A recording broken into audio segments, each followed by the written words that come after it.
Good day to you, one and all. It is I, Justin Hawkins, and this is Justin Hawkins Rides Again. Here comes he's wearing that horrible garish suit again. Well, not really sure why, actually. I think I just wanted to get some use out of it. 2 years ago, or a couple of years ago, I think it was, I was obliged to perform at a national television New Year's Eve thing, and they told me before the recording that I wouldn't be allowed to wear my trademark cat suit with a scooped open front bit, because apparently my nipples being on display would be an issue, and they're anticipating people writing to the television station saying, what about them nipples, get rid of them for a start. And so I went into town, and you know that thing when you go into town specifically looking for something, you never find the thing you're looking for. It's always Jack and the Beanstalk.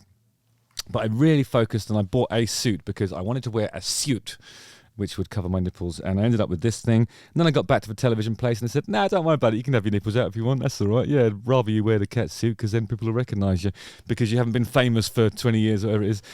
It really annoyed me. So now I use this for the occasional episode. We'll call this the... Maybe I'll do this for comments reaction episodes, because today I'm doing, it's comments and reactions to last week's live episode when I premiered the new The Darkness video for I Hate Myself. So let's do the theme tune and talk about some of your missives, discuss and dissect and, do all that stuff. Justin Hawkins rides again.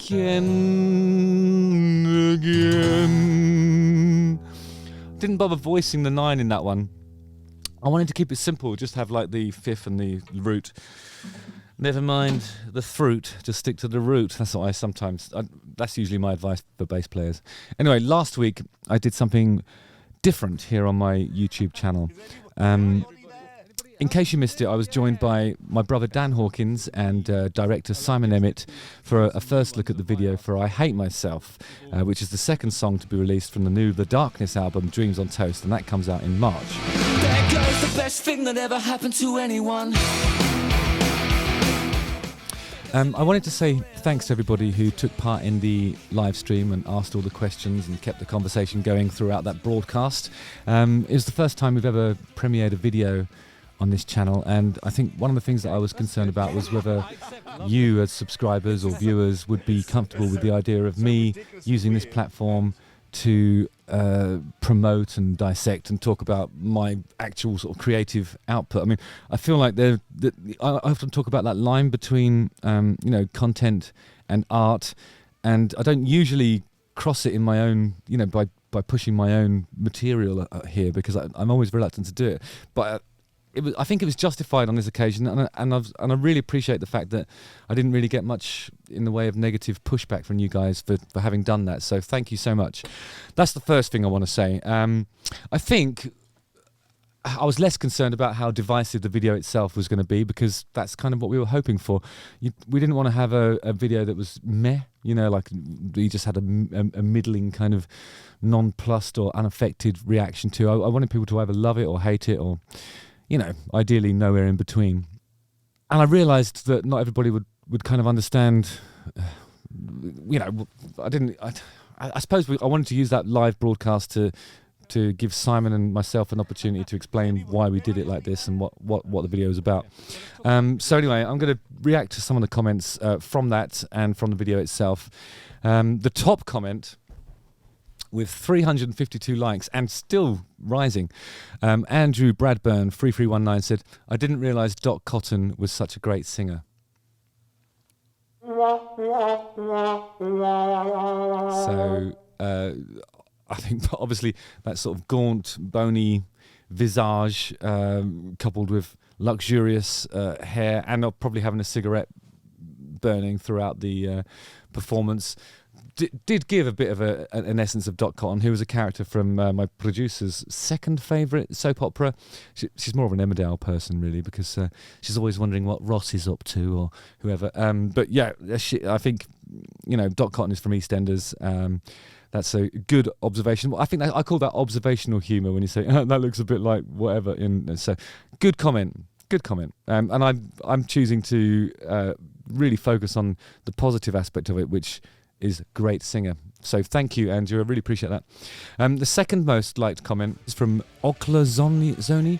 They say, the tension of maintaining that shot while we're all desperate for it to move away, to change, to stop, is fucking brilliant. Well done, fellas. And that's just, wow. I think we talked about this in the broadcast, but maybe not, actually. I think when Simon and I were sort of perusing the rushes and talking about how the edit should look, I think we had to sort of encourage each other to be brave and only choose that first take and keep it as a one-shot video. I'm really glad that we did that, because I find it uncomfortable to watch anyway, as I do with most videos, but this one especially, I think, because it really is an excruciatingly long time to just have your own face there, regardless of how much augmentation and makeup is on it. It's still your face at the end of the day, and I find it difficult to watch, but I'm so glad that we had the courage to stick with that concept, because it's unsettling. And I think anything with cuts and, you know, other bits, it would pull it more into the sort of traditional music video realm, which is not what we were interested in doing on this occasion. And there was another one from Dunko Yo who said, "It's a banger of a song with the weirdest video ever." Really happy with that. That's great. Thanks, Dunko. And then W said, love the song, disturbed by the video in a good way. Sometimes it's nice, isn't it, to put yourself outside of that sort of the comfort zone of just seeing images of four blokes in a band arsing around, you know. However, there were some people who didn't like it, or who just didn't get it, on here and elsewhere online, including The Enemy, whose headline said, "Watch the darkness explore gender roles and self-loathing in reflective video for I Hate Myself." So, I mean, in fairness, unusually for The Enemy, they were half right. We were exploring self-loathing, but I don't think gender roles were ever anything that we sort of considered when it came to sort of creating the character, and we didn't think for a moment that people would imagine that I was pretending to be anything other than a man. I mean, I think The Enemy's been getting the darkness wrong since the beginning of the darkness, so I'm not too interested in exploring that one. There were some comments posted on here that led to a discussion with my producer about deleting comments and when and where that would be apt to do. We wondered at what point does it become censorship, and how can you ask somebody or ask people in general to engage in a conversation about something that you've done if you subsequently delete their side of it. But some of the comments were so abusive that my producer deemed it necessary for them to be deleted. So without naming and shaming, because we are better than that, this was one. I'd love to say the name. I'm so tempted. But no, because I think that's, I like to think of this YouTube as being slightly different to other YouTube experiences. You know, like other channels, you're joylessly chasing the algorithm. You're only covering things that you're going to get a lot of attention for covering, stuff that's big or doing well, or numbers are flying upwards, and you go, oh, I better jump on that, you know. Or I don't know. This is different. I like to think this is a bit more of a personal experience for me. Anyway, I'm talking about stuff that I care about.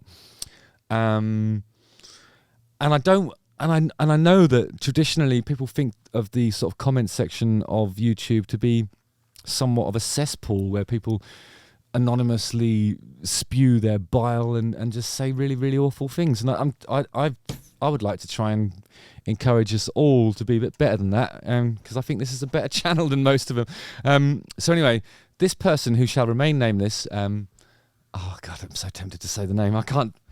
No, I'm not going to do that. I'm not going to do it. Anyway, this person said, would rather have seen the band and a better performance. A better performance? You're joking, aren't you? Than a cig smoking get up, in inverted commas. Song is great. Cigs are grotesque, as is the video. Justin is much more lovely as himself. Well, of course that's true. Seems the band gets ripped off by this shitty video and imagery. Freddy 3.0? I think any of the Freddy incarnations I'm happy with. Unless it's Freddy... Did I mean Freddie Mercury or Freddy from Nightmare on Elm Street? Oh, it might be, actually.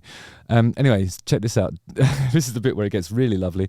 Don't be such a selfish see you next Tuesday, Justin. You derailed the band with your addiction the first time. Please make better choices and videos, as they do convey messages and people resonate with the video imagery. No one wants to think of the music associated with bad cig breath and hag smoking one. Your band is beyond awesome. The video's imagery is terrible. Pete Burns absolutely loves this video, though. I wonder why you're pulling the dearly departed Pete Burns into this. It's a bit unfair, I think. I mean, if if anybody looks at Pete Burns and looks at the work we did on this video and is unable to extend some empathy towards the character that I'm portraying in light of what happened to Pete Burns, you're not displaying the qualities of a good person, are you? Right. And also this, Justin, this is from M. Oh, I've named him. Damn it. So yes, M says, Justin, you're irrelevant and way too old for a career. This is pure derivative, uninspired, crappy BS. Yeah, relevance isn't something that I've ever aspired to have, really. I think if I wanted to be relevant, do you think I would have started up a band that does the kind of music that The Darkness does in the climate that, the musical climate that existed in 2000 at the time when we formed the band? It was irrelevant. I actually take that as a compliment, but I recognise that that's not how you intended it. Way too old for a career. Here's the thing about careers. Some of them are short-lived, some of them have longevity.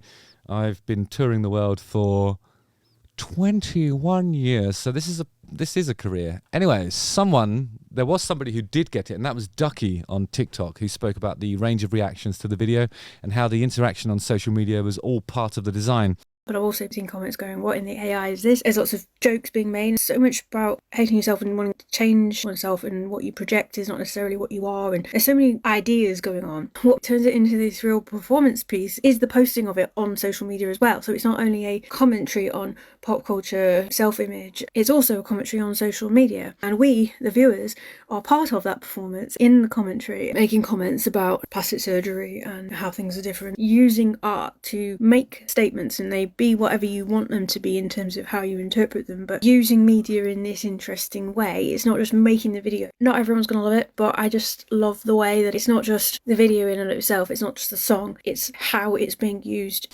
I don't need to click that because I think it's everything that all the points that Ducky makes in that video are so salient, so pertinent, and I agreed with every one of them. And I really feel like Ducky is a person that looked at the work, looked at the reaction to it, paid attention to the things that Simon and I were saying in the broadcast that we did when we did the first look, and completely understood every step of the creative process and what we were hoping to achieve. And it was just an amazing it was an amazing reaction. So anyway, I want to say thank you to everybody that commented, even the ones who were basically just it's really interesting to sort of get like the scope and the diverse nature of all the sort of honest reactions that you guys have had. And sometimes, obviously, like, the personal stuff's a bit irritating, but to talk about the art itself is really the most important conversation, and especially when it's sort of relating to things like self-loathing and depression and all that sort of stuff. And I am going to sort of endeavour to take part in some more kind of mental health based conversations on other people's podcasts, people with a more suitable infrastructure to support the listenership when things that I'm saying, have affected them. It was designed to push boundaries, and it was designed to provoke a discussion on expectation, on mental health, and it's done exactly that. So I'm really appreciative. I think what I don't appreciate is people who sort of call themselves long-term Darkness hardcore fans and then make assumptions like I'm back on drugs or my ego's gone crazy because the other guys in the band went in the video. But the Darkness is an equal partnership between 4 members, and everybody has to unanimously agree on the approach. And the reality is the boys gave me their full support, and I was out there doing my job as the front person of a band, which is a collective. I think, to speculate about the nature of the hiatus of the band, me being, using drugs again when I've been sober for 18 years, things like that. If you call yourself a long-term Darkness fan and you have absolutely no respect for me as a human being, and you don't appreciate me doing something interesting, what do you think that's gonna do? It's gonna make me do more of this, obviously. Because if you know anything about me, you know that I'm a contrarian, and I'm really delighted with everything that's happened. And it's one of those moments where you find out who your friends are. So if you call yourself a long-term Darkness fan and you're making really horrible assumptions and salacious kind of speculation about my personal life, you can fuck off. So yeah, nice one, guys. Thanks again. I really appreciate all of you. This has been such a great experience. Justin Hawkins rides again. Don't forget to like, subscribe, hit the bell for notifications, watch one of these 2 videos, check out the video for I Hate Myself, and let's keep that conversation going. I'm going to be hammering it and squeezing it until there is nothing left for anybody to say about it, because I'm very, very proud. I'm proud of what Simon and I did. I'm proud of the band. I'm proud of you guys for taking part in this endeavour to raise awareness of a very, very particular character archetype, who is more or less an exaggeration of myself. As if I needed exaggerating. Look at this fucking suit. All right, nice one, guys. See you on the ice. Okay.